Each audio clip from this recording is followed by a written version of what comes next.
You are fighting an uphill battle when someone lands on a piece of your digital content. We have so much experience with digital content that we already have pre-programmed all of the ways that we can move away from that content. We might hit the dreaded back button. We might close the window entirely. We might remember what we were supposed to be working on before we got distracted by your content and navigate back to a different tab, or we may just simply stand up and walk away from our phone or our desk. When we're designing our digital content, we need to ask ourselves, what will be the most compelling next step for our audience? What should they want to do after consuming our content or after interacting with it?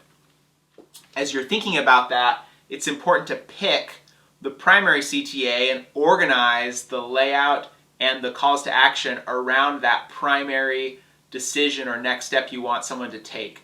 Some of those primary calls to action could be just simply moving them forward in their journey to the obvious next step that they should complete.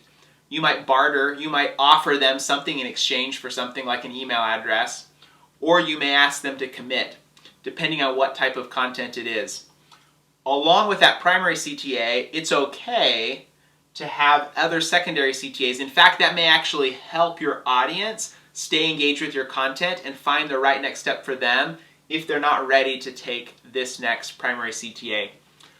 When we have compelling calls to action on our content, we can compete with our default decisions of just leaving the content, and we can measure that engagement when people click on our links. Good luck creating your content with a compelling call to action and support for your customer's journey.